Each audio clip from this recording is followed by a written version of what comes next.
Assembly ఎన్నికల ఓటమితో సతమతమవుతున్న తెలంగాణ కాంగ్రెస్ ను వలసలు టెన్షన్ పెడుతున్నాయి. వారం క్రితం ఇద్దరు ఎమ్మెల్యేలు హస్తం పార్టీకి గుడ్ బై చెప్పారు. తాజాగా మరో ఎమ్మెల్యే అదే బాట పట్టారు. మరి ఈ వలసలు ఆయనతో ఆగుతాయా? నకరికల్ ఎమ్మెల్యే లింగయ్య కారెక్కడానికి సిద్ధమయ్యారు. ఇప్పటికే సీఎం కేసీఆర్ ని కలిసి చర్చలు జరిపారు. ఎమ్మెల్యేలు ఆత్రం సక్కు, రేగ కాంతారావు కాంగ్రెస్ కి హ్యాండ్ ఇచ్చారు. ఇంకొందరు నేతలు కూడా జంపింగ్ కు సిద్ధంగా ఉన్నారన్న ఊహాగానాలు కాంగ్రెస్ అధిష్టానాన్ని కలవరపెడుతున్నాయి. నకరేకల్ ఎమ్మెల్యే చిరుమర్తి కోమటిరెడ్డి బ్రదర్స్ కి అత్యంత నమ్మకస్తుడు, సొంతింటి మనిషిలాంటి వాడు.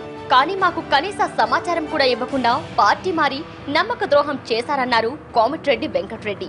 అయితే దీనిపై పలు అనుమానాలు వ్యక్తమవుతున్నాయి. కోమటిరెడ్డి కుటుంబానికి అత్యంత నమ్మకంగా ఉండే లింగయ్య అంత అనూహ్యంగా పార్టీ మారుతారా? కోమటిరెడ్డి బ్రదర్స్ వ్యూహాత్మకంగా అనుసరిస్తున్నారా అనేది అనుమానాలకు తావిస్తోంది.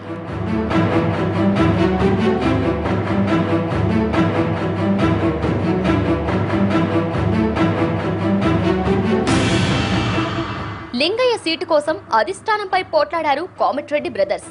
వీరిని కాదని లింగయ్య పార్టీ మారడని పలువురు కాంగ్రెస్ నేతలు అంటున్నారు.